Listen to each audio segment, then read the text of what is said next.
सभी को नमस्कार। फ्यूचर स्माइल एकेडमी में आपका स्वागत है दोस्तों।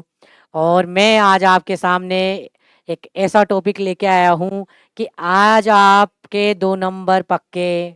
और ये टॉपिक का नाम है दोस्तों अपने राज्य मंत्री परिषद एवं मुख्यमंत्री। देखिए, मैं आपको परीक्षाओं में आए हुए पहले प्रश्नों से अवगत करा देता हूँ, फिर इसके बाद में अपन इस पर अध्ययन करेंगे। तो देखिए,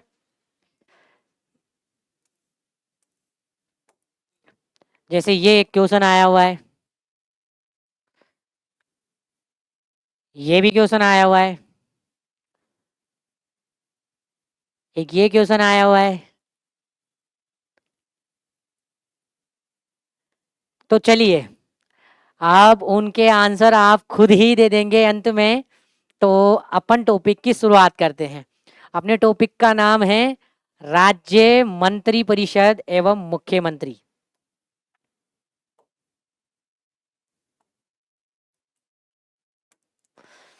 देखिए, सबसे बड़ी बात है कि अपन क्या करेंगे कि इसमें इधर उधर की फालतू बातें करने की जगह अपन सीधा इसमें कट टू कट पढ़ेंगे। और अपना मेन उद्देश्य है, एक तो इनसे संबंधित जो आर्टिकल है, जैसे 163, 164, 167, इस तरीके के जो आर्टिकल है उनके अंदर क्या बातें लिखी हुई है और किस तरीके से वो इसमें मुख्यमंत्री और राज्य मंत्री परिषद की बातें कर रहे हैं। तो अपन शुरुआत करते हैं टॉपिक की, और आप बस जुड़े रहिए। अब देखिए किस तरीके से हम आज इनको यूं उंगलियों पे याद करेंगे। तो चलिए,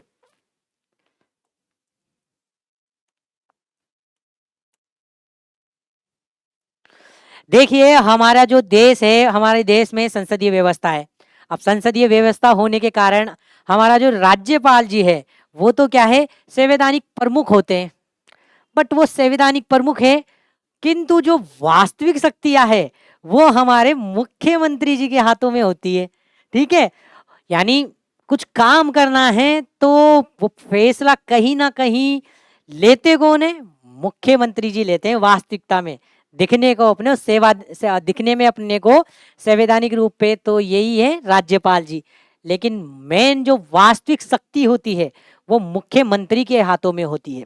ठीक है, मुख्यमंत्री जी देखिए हमारी सरकार का प्रधान होते हैं। जैसे हमारे वर्तमान समय में भजन लाल जी, ये हमारे सरकार के प्रधान हैं। तो अपने सरकार के प्रधान भी मुख्यमंत्री जी हैं। अब देखिए, दूसरी बात कि हमारे यहाँ पर संघीय व्यवस्था है, तो अपने जो वास्तविक कार्यपालिका है वो हमारे मुख्यमंत्री जी होते हैं। और नाम मात्र के कौन होते हैं, ये भी आप ध्यान रखिए, नाम मात्र के हमारे होते हैं राज्यपाल।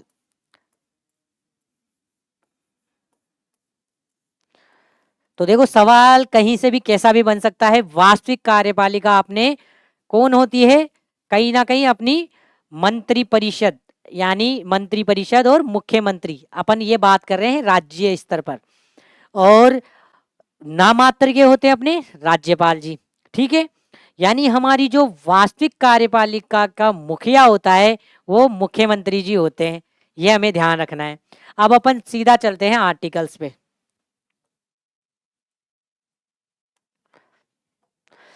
देखिए, 3 आर्टिकल 163 में, पहले मैं आपको बता देता हूं कि 163 में 3 इसके सब टाइटल है। पहला, जैसे क्या बोलता है, पहला क्या बोलता है, पहला बोल रहा है कि जैसे राज्यपाल को संविधान में प्रदत्त विवेकाधीन जो शक्तियां दे रखी है उसके अतिरिक्त अगर कुछ कार्य करने हैं या शायद कार्य करने हैं, तो उस कार्य के लिए इनको सहायता और परामर्श के लिए क्या होनी चाहिए, एक मंत्री परिषद होनी चाहिए। और उस मंत्री परिषद का प्रधान कौन होगा, मुख्यमंत्री।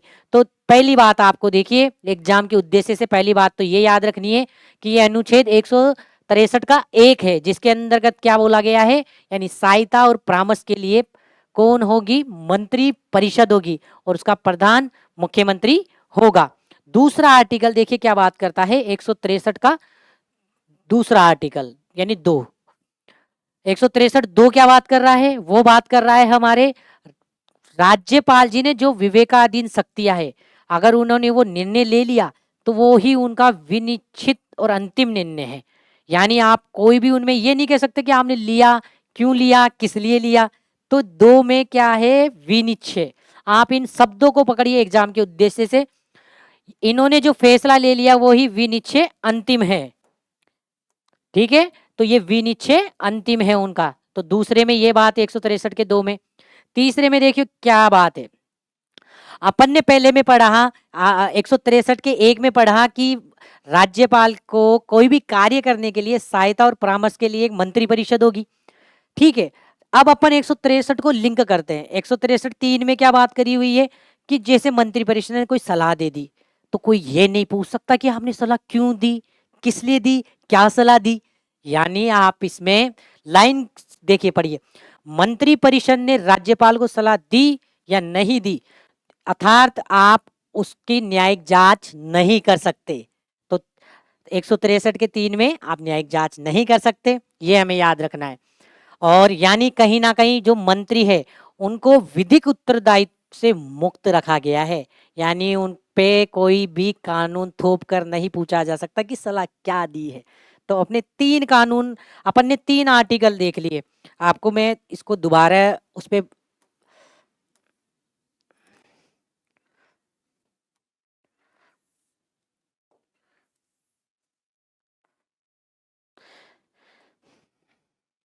देखिए, अपन ने अभी 3 देखे आर्टिकल। 163 में 1 देखा, 163 का 2 देखा और 163 का 3 देखा। पहले में अपन ने बात करी कि राज्यपाल को सलाह और सहायता के लिए क्या होगी, एक मंत्री परिषद होगी। और उस मंत्री परिषद का प्रधान कौन होगा, हमारे मुख्यमंत्री, अर्थात मैं शॉर्ट में लिख देता हूं सीएम, चीफ मिनिस्टर जी होंगे। ठीक है, पहली बात। दूसरा है, राज्यपाल जी ने कोई निर्णय ले लिया, वो निर्णय है अर्थात वही विनिश्चय क्या है, अंतिम है।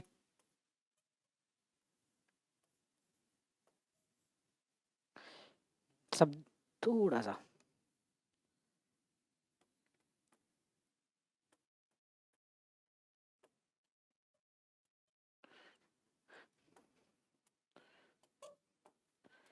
दूसरे में ये बात है। तीसरे में अपन ने बात करी थी कि मंत्री ने क्या सलाह दी, मंत्री परिषद ने, आप उसकी न्यायिक जांच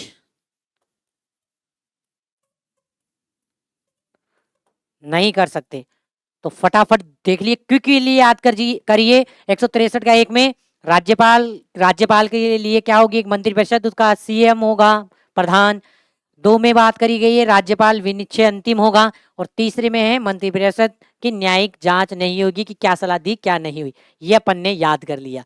ठीक है, अब आगे बढ़िए।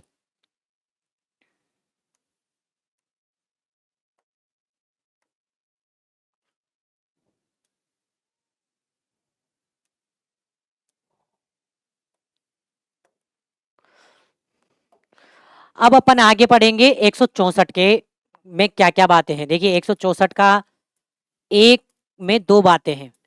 एक तो बात आएगी नियुक्ति की और एक बात आएगी हटाने की।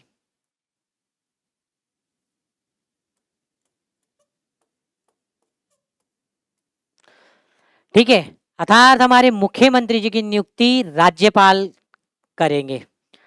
और देखिए, ये देखिए बहुत गहराई से इसको ध्यान रखना है कि हमारे governor general, sorry sorry sorry हमारे गवर्नर साहब सीएम को चुनेंगे। ठीक है, अब इस सीएम को चुनने के बाद गवर्नर साहब जब अन्य मंत्रियों को चुनेंगे, अन्य मंत्रियों को चुनना है, तो उन अन्य मंत्रियों को चुनने के लिए गवर्नर साहब सीएम की क्या लेंगे, सलाह लेंगे, भाई हमें किसको चुनना है किसको नहीं चुनना है। इस तरीके की बातें हमारे 164 के 1 में लिखी गई है। समझ में आ गया ये वाला। अब आगे देखिए दूसरा, 164 के में हटाने की बात भी इसमें देख लेते हैं। इसमें देखिए 164 के 1 में पहली बात नियुक्ति की थी, हटाना। देखिए जितने भी मंत्री राज्य के मंत्री और मुख्यमंत्री किसके प्रसाद पर्यंतर कार्य कर रहे हैं, राज्यपाल के प्रसाद पर्यंतर कार्य करते हैं। ये लाइन बहुत इंपॉर्टेंट है, इसको एग्जाम की दृष्टि से ध्यान रखिए कि राज्यपाल के प्रसाद पर्यंत अपना पद धारण करते हैं। ठीक है, अब देखिए ये इसका मतलब क्या होता है, प्रसाद पर्यंतर का मतलब क्या होता है, सीधा सीधा सा अर्थ है कि सामूहिक रूप से भले ही क्या हो, सारे जो मंत्री है वो विधानसभा के प्रति उत्तरदायी है। किसके प्रति, ये भी क्वेश्चन बनता है कि भाई सामूहिक रूप से ग्रुप में वो विधानसभा के प्रति उत्तरदायी है, लेकिन अगर व्यक्तिगत रूप से देखा जाए तो वो हमारे राज्यपाल जी के प्रति उत्तरदायी है। तो ये दो बातें हमारे आर्टिकल 164 के इसमें कहा गया है। 164 के 1 में दो चीजें बताई गई है, एक बात करी गई है नियुक्ति की और एक बात करी गई है हटाने की।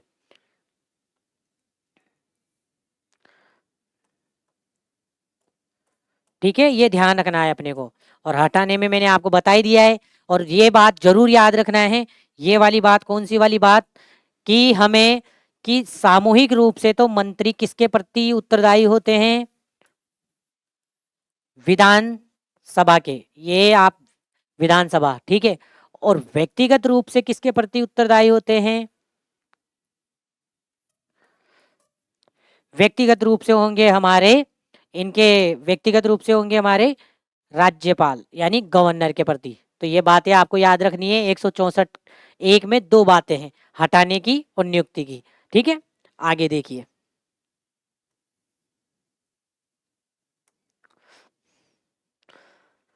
वही अभी अपन ने पीछे चर्चा करी और उसी को अगले इसमें लिया है। 164 2 क्या बोलता है, वो सेम सामूहिक रूप से विधानसभा के प्रति उत्तरदायी की बात करता है।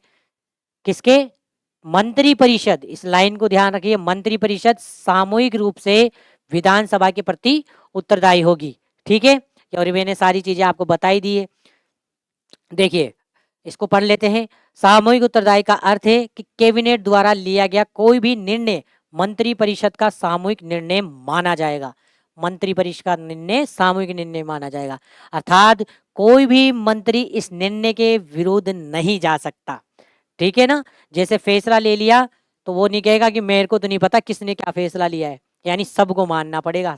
ठीक है, अब इसमें ये डायलॉग याद हमें ध्यान रखना है कि मंत्री एक साथ तैरते हैं और एक साथ डूबते हैं, यानी अगर सामूहिक निर्णय के प्रति उत्तरदायी होते हैं, नहीं रहे तो सरकार गिर भी सकती है। तो इसलिए कहते हैं कि मंत्री एक साथ तैरते हैं तथा एक साथ डूबते हैं। तो 164 के 2 में हमें क्या याद रखना है, सॉरी 102 में हमें याद रखना है सामूहिक उत्तरदायित्व।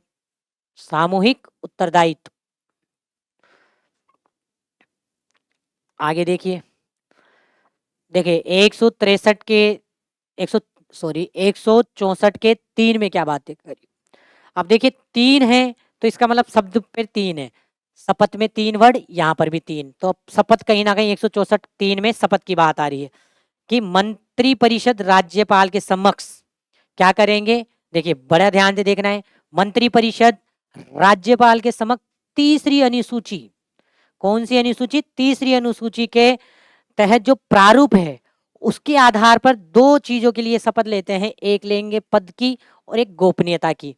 तो ये हमें बारीकी से ध्यान रखना है कि अनुच्छेद 164 के 3 में क्या बातें हैं, राज्य मंत्री क्या करेंगे, मंत्री अर्थात मुख्यमंत्री और मंत्री परिषद क्या करेगी, राज्यपाल जी के समक्ष तीसरी अनुसूची के आधार पर शपथ लेगी और फिर इसमें दो चीजों की शपथ लेगी, एक तो पद की यानी वो मंत्री है या मुख्यमंत्री उसकी, सॉरी मंत्री की, मुख्यमंत्री की नहीं मंत्री वाली, और फिर इसके बाद में लेंगे वो गोपनीयता की शपथ। तो दो शपथ जाती है। ठीक है, पद और गोपनीयता, यहाँ से क्वेश्चन बनता है कि कौन से में शपथ की बात करे हुए हैं, कौन दिलाता है इनको शपथ, राज्यपाल दिलाता है मंत्री परिषद को, किसके कौन सी अनुसूची में, तीसरी अनुसूची में, और किन किन की लेते हैं, पद और गोपनीयता की, ये हमें ध्यान रखना है। फिर अगला आर्टिकल हमें बात करता है 164 का 4। देखिए 164 का 4 क्या बातें करता है, अगर मान लीजिए कोई भी व्यक्ति 6 महीने तक क्या हो सकता है, मंत्री मंत्री बन सकता है। ठीक है, 6 माह सकते तो मंत्री बन जाएगा, लेकिन 6 माह के बाद में भी अगर वो मंडल की, विधानमंडल का मतलब देखिए, ये मैं आपको थोड़ा सा बता देता हूँ कि अपने राज्य में क्या होता है।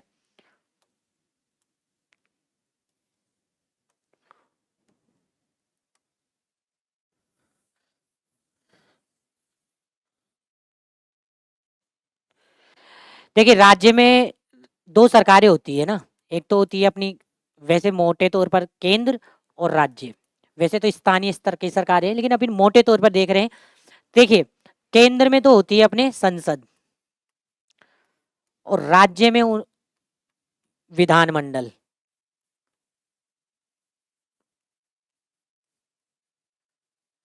संसद के दो भाग है अपने, एक तो है लोकसभा और एक है राज्यसभा। वैसे ही विधानमंडल में दो भाग होते हैं, एक होती है विधानसभा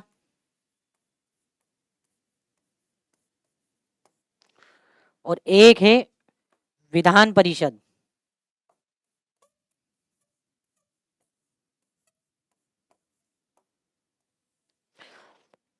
अब देखो, अपन केवल अभी, क्योंकि अपन राज्य सरकार की ही बात करेंगे अभी, तो देखिए, अब कोई भी व्यक्ति 6 माह, देखो 6 माह तक तो क्या हो सकता है, वह किसी भी सदन की सदस्यता के बिना, ना तो विधानसभा का सदस्य मतलब विधानसभा का सदस्य, ना विधान परिषद का सदस्य, तो 6 माह तक ही वो क्या रह सकता है, मंत्री रह सकता है।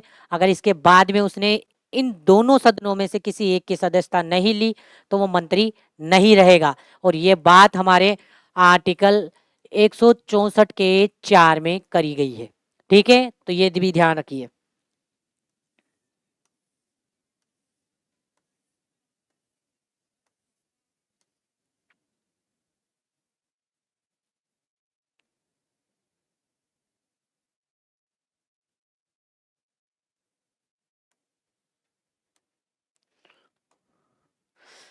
164 के 5 में देखिए अब क्या बात करी गई है। 164 के 5 में बात करी गई है कि भाई इन मंत्रियों को वेतन और भत्ते कहाँ से मिलेंगे। मैं जैसे क्वेश्चन बना दूं कहाँ से मिलेंगे, तो भाई संसद देगी या विधानमंडल देगी।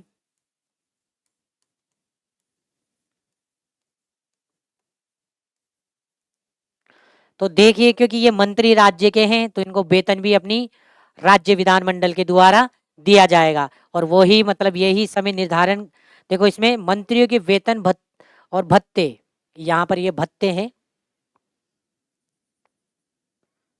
इसको अपन, ये भत्ते हैं, ठीक है, भत्ते, वेतन और भत्ते। तो मंत्रियों के वेतन एवं भत्ते राज्य विधानमंडल द्वारा समय समय पर निर्धारित किया जाता है, और इनका उल्लेख संविधान की दूसरी अनुसूची में है। ठीक है, ये भी हमें ध्यान रखना है। तो अपनी तीसरी अनुसूची में क्या था, अपनी तीसरी अनुसूची में कहीं ना कहीं शपथ की बात करी हुई है ना, अपन अभी देख रहे थे। और दूसरी में किसकी बात हो रही है, अपने वेतन भत्ते की। ठीक है, तो 164 के 5 में ये है। आगे देखते हैं, चलिए दोस्तों।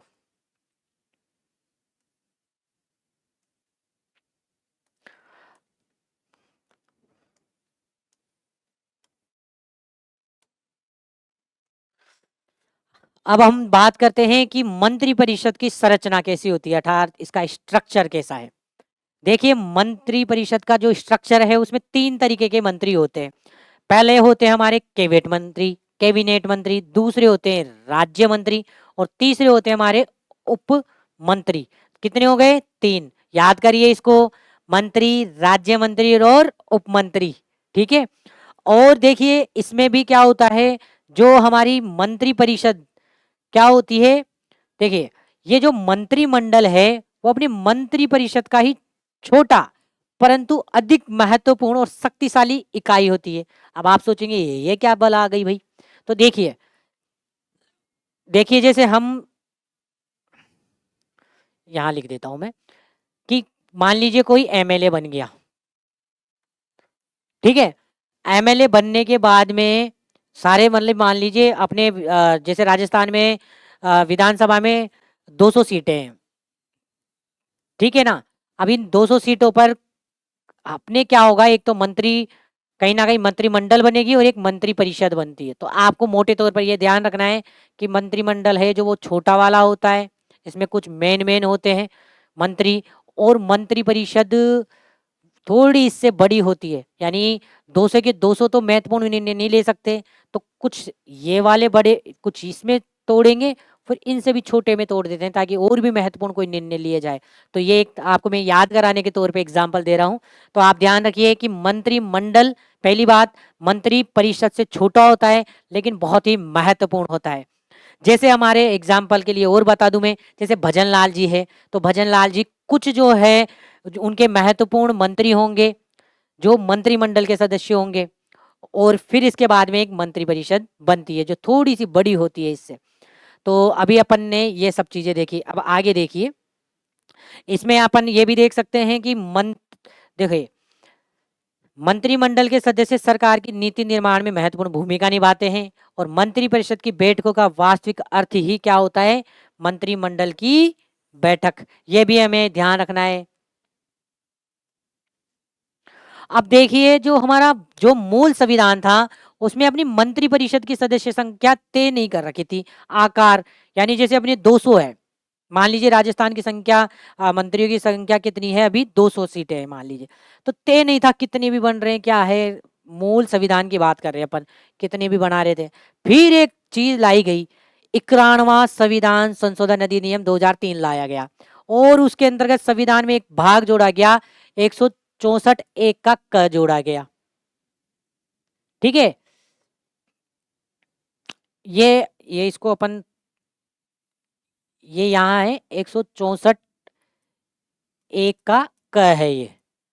इसके तहत क्या जोड़ा गया, इसके तहत क्या बोला गया, देखिए कि किसके अंदर बोला गया कि राज्य मंत्री परिषद में मुख्यमंत्री सहित अधिकतम संख्या विधानसभा की कुल सदस्य संख्या की कितनी प्रतिशत होनी चाहिए, अधिकतम 15% होनी चाहिए, इससे ज्यादा नहीं होनी चाहिए। राज्यों में देखो, ज्यादा की तो बात कर ली कि विधानसभा की कुल सदस्य संख्या के 15% से अधिक नहीं होनी चाहिए, और वो भी किसके, मुख्यमंत्री सहित। ठीक है, और कम की बात भी कर दी कि कम हो तो इतनी भी कम ना हो, लगभग कितने, कम से कम 12 सदस्य होने चाहिए, यानी 12 मंत्री होने चाहिए अपनी मंत्री परिषद में। देखिए, केंद्र में भी सेम ये चीज लाई गई, केंद्र में भी मंत्रियों की अधिकतम संख्या तो तय कर दी गई, लेकिन केंद्र में भी वही 15% का, 15% का रखा कि लोकसभा के 15% से ज्यादा नहीं होनी चाहिए, और लेकिन केंद्र में न्यूनतम वाली चीज यहाँ पर नहीं लिखी गई। तो देखो, इस बात को मैं आपको कैसे, इसको शॉर्ट में अपन बिल्कुल बारीक शॉर्ट में इसको देखते हैं। शॉर्ट में देखो, इसको कैसे याद करनी है, अपने को याद करना है भाई, 91वां कॉन्स्टिट्यूशन अमेंडमेंट एक्ट आया, और ये आया 2003 में। ठीक है, 2003 में आया। इसमें क्या बोला कि विधानसभा की टोटल टोटल जो संख्या है, सदस्य हैं, संख्या, संख्या की जगह अपन इस सदस्य वर्ड यूज करते हैं, सदस्य हैं किसके सहित, मुख्यमंत्री सहित, यानी सीएम सहित, वो कितने, 15% से ज्यादा मत लेके जाना, 15% हो सकती है, कम कितनी रहेगी, ज्यादा से ज्यादा कम कितनी, यानी कम से कम 12 सदस्य तो होने ही चाहिए।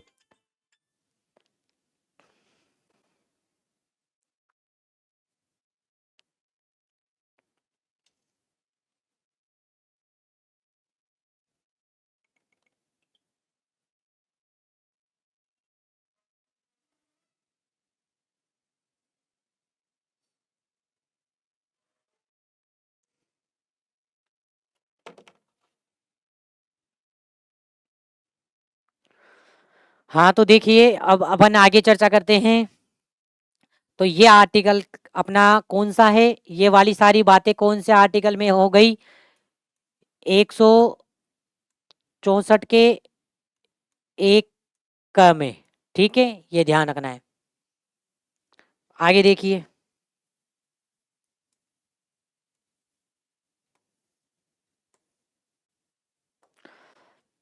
देखिए अब बात करते हैं 164 के एक के ख में क्या बातें हैं। वही 91वां संविधान संशोधन 2003 लाया गया और इस अनुच्छेद के अनुसार ये कहा कि राज्य विधानमंडल के किसी भी सदन का सदस्य दल बदल के आधार पर निरहर करार दे दिया जाएगा। यानी 164 एक के ख में बोल दिया कि भाई दल बदल नहीं करना, कभी भाजपा में जा रहे हो, कभी कांग्रेस में जा रहे हो, फुदक रहे हो, तो दल बदल चेंज नहीं करना है, ये ध्यान रखना है। और तो ऐसा सदस्य मंत्री होने पर भी मंत्री पद से रिक्त माना जाएगा। तो दल बदल वाली बात किसमें है? 164 एक के ख में लिखी गई है और ये हमें ध्यान रखना है दोस्तों। तो ये बहुत इंपॉर्टेंट आर्टिकल है।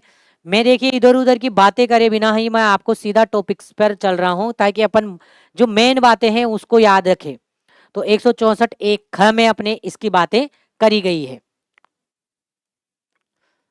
अब बात करते हैं अपने मुख्यमंत्री जी के बारे में। देखिए मुख्यमंत्री जी, अभी तक अपन ने राज्य मंत्री परिषद के बारे में बात करी जिसमें हमारे मुख्यमंत्री जी भी थे।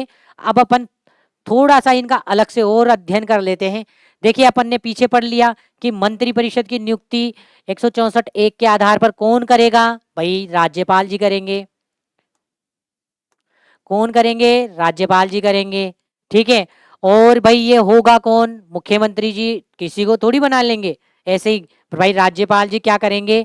नियुक्त करेंगे। देखो यहाँ पर भी थोड़े बच्चे एक चीज में कंफ्यूज हो सकते हैं। देखो क्या एग्जामिनर क्या क्या पूछता है कि राज्यपाल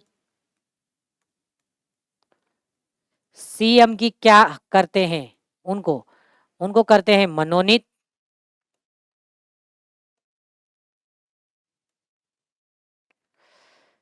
निर्वाचित,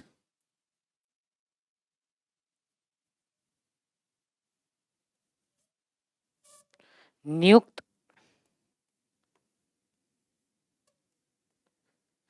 तो ये इन शब्द पे भी ध्यान रखना है कि हमारे राज्यपाल मुख्यमंत्री की क्या करते हैं? नियुक्ति। ठीक है, ये अपने को ध्यान रखनी है।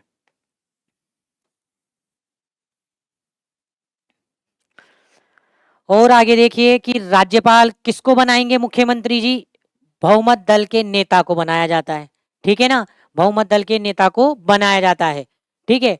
लेकिन देखिए कई बार क्या होता है कि अगर अगर बहुमत किसी को किसी व्यक्ति को मिला ही नहीं, मान लीजिए, तो फिर मतलब राज्यपाल जी क्या करेंगे?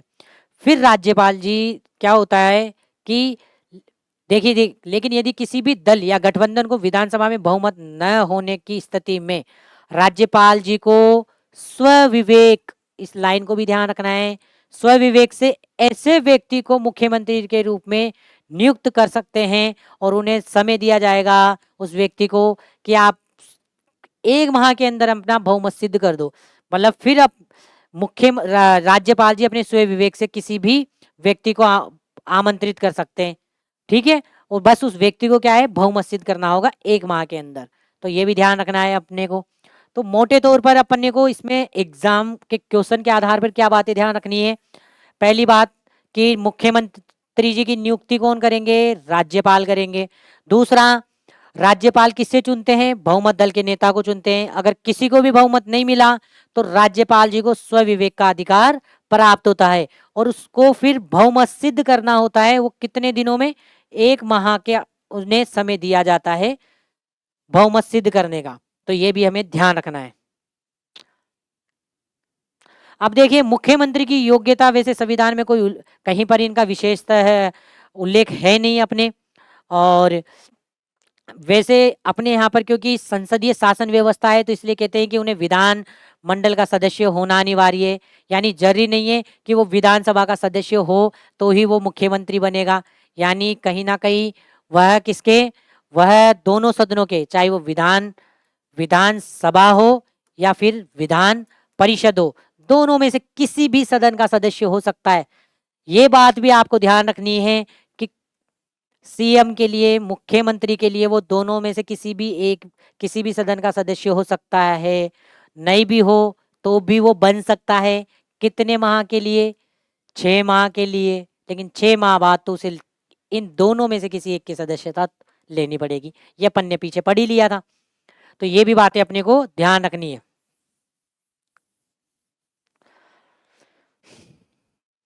ये सब बातें वही है जो मैंने अभी बोली है कि देखिए यहाँ से पढ़ते हैं। अपन ने ये देख लिया कि मुख्यमंत्री की योग्यता का संविधान में कोई उल्लेख नहीं है। ठीक है। दूसरी अपन ने देख ली कि संसदीय शासन के कारण मुख्यमंत्री को विधानमंडल का सदस्य होना आवश्यक है, लेकिन ये कोई जरूरी नहीं है। कोई भी व्यक्ति मुख्यमंत्री आवश्यक नहीं है। देखिए उसके लिए नियुक्ति के लिए वो 6 माह तक तो क्या कर सकता है, वो कोई किसी भी मतलब एक भी सदन का सदस्य नहीं रहे बिना भी वो विधानमंडल का क्या बन सकता है, सदस्य बन मतलब मंत्री बन सकता है। लेकिन 6 माह के अंतर्गत उससे क्या लेनी पड़ेगी, सदस्यता लेनी पड़ेगी, नहीं तो वो मुख्यमंत्री पद से हट जाएगा। तो ये अपने को ध्यान रखनी है। तो ये इसमें मोटी एग्जाम के उद्देश्य से क्या बात ध्यान रखनी है, ये वाली कितने माह तक मंत्री मुख्यमंत्री बन सकता है बिना किसी सदन के, यानी ना तो विधानसभा का हो ना विधान परिषद का। 6 माह का एग्जाम के उद्देश्य से बहुत इंपॉर्टेंट है। कितने माह, 6 माह तक। ठीक है, आगे चले। अब प्रश्न देखिए राजस्थान से, क्योंकि राजस्थान के बहुत सारे क्वेश्चन करेंगे, लेकिन क्योंकि इस टॉपिक को में ये बात आ रही थी तो अपन जान लेते कि राजस्थान के ऐसे कौन से मुख्यमंत्री थे जो हमारे राजस्थान के विधानसभा, क्योंकि देखिए अपने यहाँ विधान परिषद तो नहीं है तो विधानसभा के सदस्य नहीं थे, और फिर भी वो क्या बने थे, मुख्यमंत्री बने थे। तो जैसे कौन कौन थे, ये 4 व्यक्ति है। ये 4 व्यक्ति है, इन्हें ध्यान रखना है। एक है भैरव सिंह शेखावत, दूसरे हैं जगन्नाथ पहाड़िया, तीसरे हैं हरिदेव जोशी, और चौथे नंबर के हैं अशोक गहलोत। दोबारा याद करेंगे कौन कौन है, भैरव सिंह जी शेखावत, जगन्नाथ पहाड़िया, हरिदेव जोशी, अशोक गहलोत। हो गए याद? एक और बार बोल दो जोरदार से, भैरव सिंह शेखावत, जगन्नाथ पहाड़िया, हरिदेव जोशी और अशोक गहलोत। भाई अब ये विधानसभा में नहीं थे, सदस्य नहीं थे, तो फिर क्या थे भाई? तो देखिए हमारे भैरव सिंह जी शेखावत क्या थे, 77 में मध्य प्रदेश के राज्यसभा के सदस्य थे। ये भी ध्यान रखना है अपने को कि कब, 1977 में कहा के एमपी के क्या थे, राज्यसभा सदस्य थे। और जगन्नाथ पहाड़िया जी क्या थे, 80 में अपने बयाना से लोकसभा के सदस्य थे। और हरिदेव जोशी जी क्या थे, 89 में अपने असम के राज्यपाल थे। कहाँ के, असम के।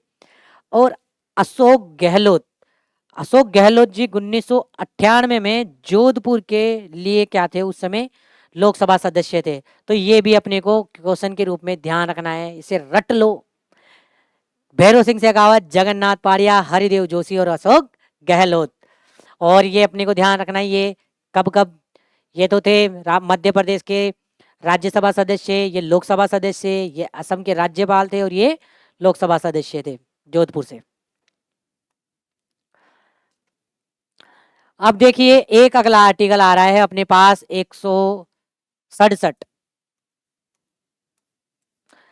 देखिए 167 में क्या कहा हुआ है, 167 में अपने मुख्यमंत्री जी के कर्तव्य की बात करी गई है।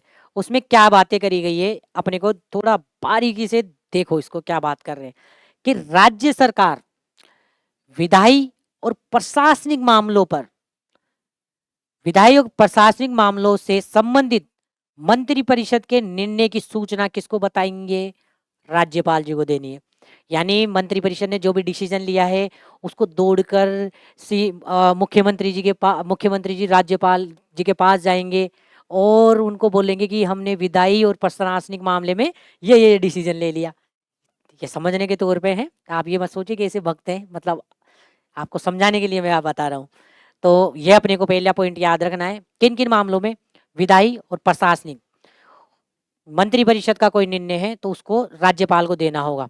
ठीक है, ये इनका पहला कर्तव्य देख लिए। दूसरी बात, राज्य के कोई भी चाहे विधायी और प्रशासनिक मामला है, राज्यपाल अगर उनसे सूचना मांगे तो मुख्यमंत्री जी को देनी पड़ेगी।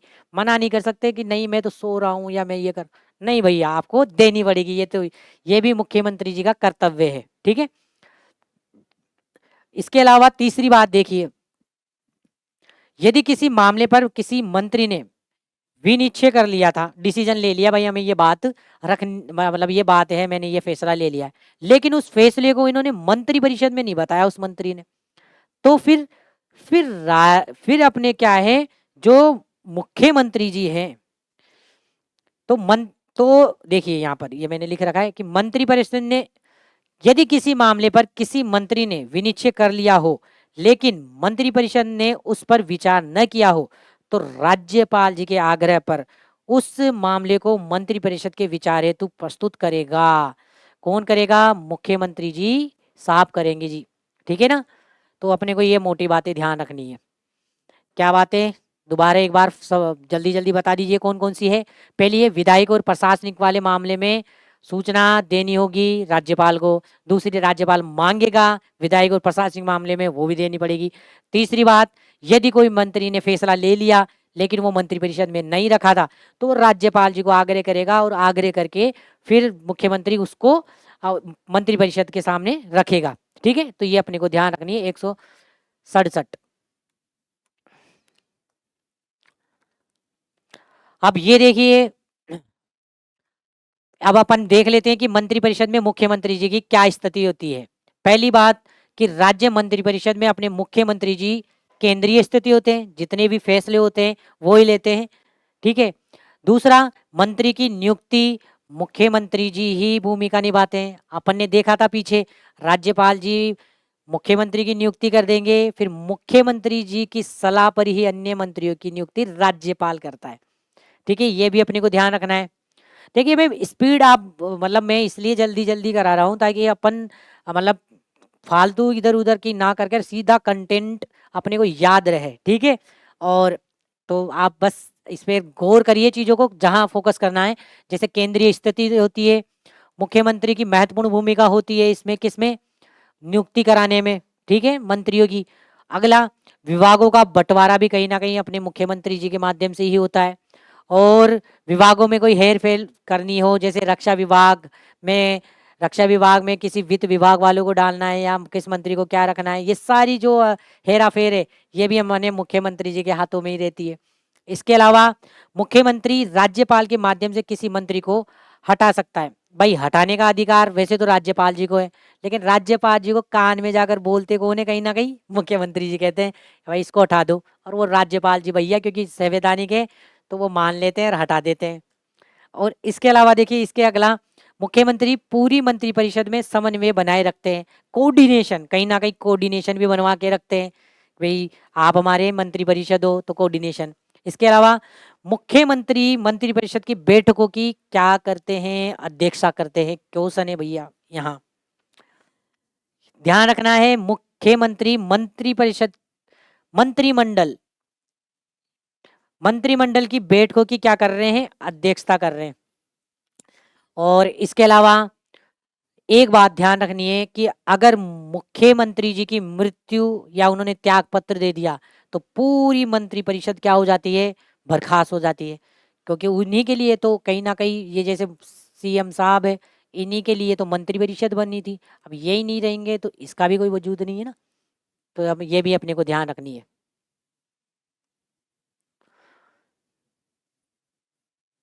इसमें कोई विशेषता ऐसा कुछ है नहीं, आप पढ़ लीजिएगा खुद से।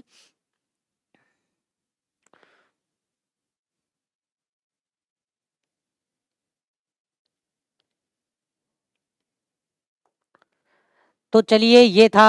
अब अपन जो आगे वाली जो क्लास आएगी उसमें अपन राजस्थान के जो मुख्यमंत्री है जितने भी रहे हुए हैं उनसे संबंधित बढ़िया बढ़िया क्वेश्चन और कौन कौन क्या क्या रहे हुए हैं उन सबको पढ़ेंगे। अभी अपन आज जो आरंभ में जो प्रश्न देखे थे उनको अपन करते हैं, चलिए सोल्व करते हैं उनको।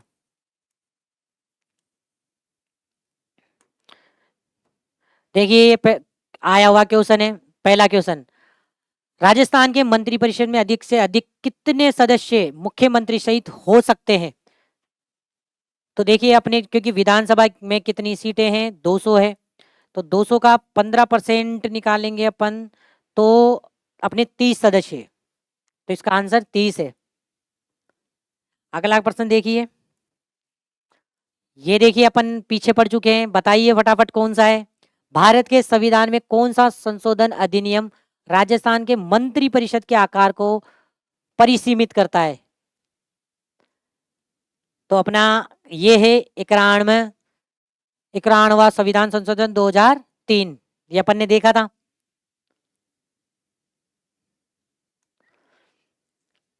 ये देखिए इसके बारे में अपन कल चर्चा करेंगे, लेकिन मैं इसका आंसर बता देता हूँ ये कि निम्न में से राजस्थान के किस मुख्यमंत्री के कार्यकाल में सर्वाधिक राष्ट्रपति शासन लगे? तो ये भैरव सिंह शेखावत जी, इनके समय लगे थे। ठीक है, ये इनके बारे में अपन संपूर्ण चर्चा कल करेंगे। ये अगला बताइए, राजस्थान विधानसभा का सदस्य रहे बिना, बहुत इंपॉर्टेंट है, कोई व्यक्ति कितने महीने तक राजस्थान में मंत्री पद पर रह सकता है? तो मैंने बहुत बहुत बार इसको बताया था, कितने महीने? 6 महीने, 6 महीने तक है। ठीक है,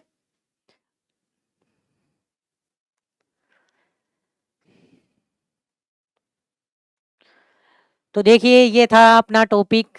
आपसे उम्मीद है कि आपको ये टॉपिक बहुत अच्छा लगा होगा। तो आप अब इंतजार करिए कि अपना जो अगला वाला वो जो कल जो क्लास होगी वो अपन उसको भी इसी स्पीड से और एक तरीके से बेहतरीन कंटेंट के साथ अपन इसको जारी रखेंगे। तो कल मिलते हैं सभी को, और इसको बहुत अच्छे से याद कर लेना।